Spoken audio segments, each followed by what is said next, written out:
I'm going to couple some songs with some poetry. This is one I wrote at around 3:30 this morning. And I got up today and I sent it to my wife, and she called me on the phone and she said, I just want to tell you, I hate that poem. So I'd like to do it for y'all now if I can. I'm not really sure what the name of it is. I think I'm going to call it Revised Set List, Houston, Texas, May 1st, 2015.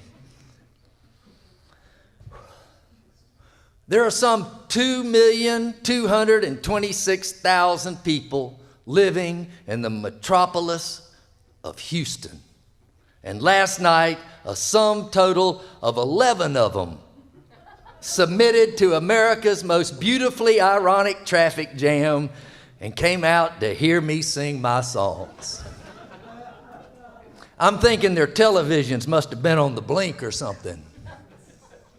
Making music, I have learned, is simply a physical business, fueled by the crisis of spiritual relapse into that misty bull crap associated with inspiration. I mean, look, here I am at the frickin' height of my powers, and still I am patently incapable of even scratching or denting the veneer of such a public's conscience. But I'm driving to Austin right now, I tell you. And it's 2:30 in the damn morning, and I'm all jacked up on burnt convenience store coffee. I've got the interior lights on, and I'm on cruise control, and I'm steering with one knee as I scratch out a poem on the other. A poem that is so illegible that if I were to crash and die out here tonight, not a soul in the world would have a clue what it says. Now that might be something that would gain the attention of a dozen folks in Houston.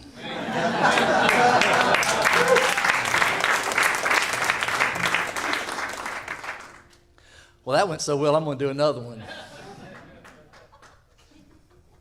This is I did a little poetry book called Grant's Little Red Book of Poetry. It's spelled R-E-A-D, so you will learn real shortly that I'm really kind of big on irony. And so that's why it's Little Red Book of Poetry. Please tell me you get that. Okay.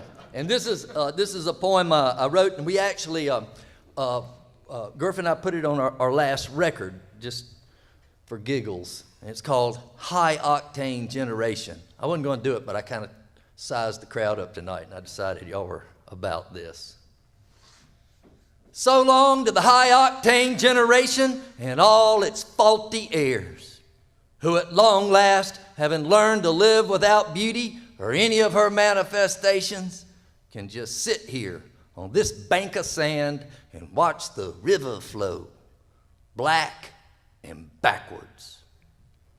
Praise now the plastic tunes and tooth whiteners, the square boxes, the straight liners, the lighted paths and hand sanitizers, the beige spectrums of knowledge, that bumbling self-righteous light we have spit into the very eye of the atom.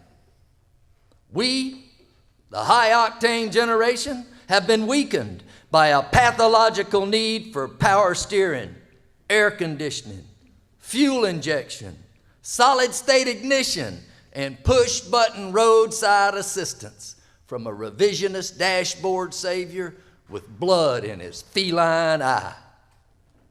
But time was, we had our valves ground down, man. We had our hearts bored out. We had points and coils and rotors. We had bumpers, and brother, we had chrome. Back then, we could bleed our brakes, advance a spark, torque our heads. And there was no goddamn check engine light because we checked our engines every day. We sat with them while they idled. We listened to their intonations and laid our hands upon the valve covers as we breathed the secrets of our hearts into their manifolds. Yeah, we were masters at backseat acrobatics. But all that was just humping it up inside a poem we already knew by heart. You see, these machines, they were extensions of our understandings of all things, both material and spiritual, and to such an extent that speed and horsepower were not just quantitative realities. No, they were allegories that fueled our passions, drove our ideals, and mapped out our interior destinations across the crooked fields of time.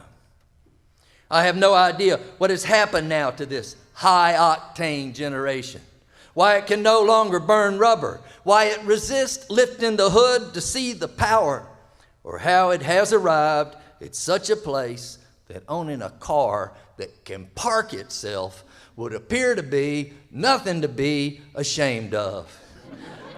Or maybe I do, but we'll put that in another.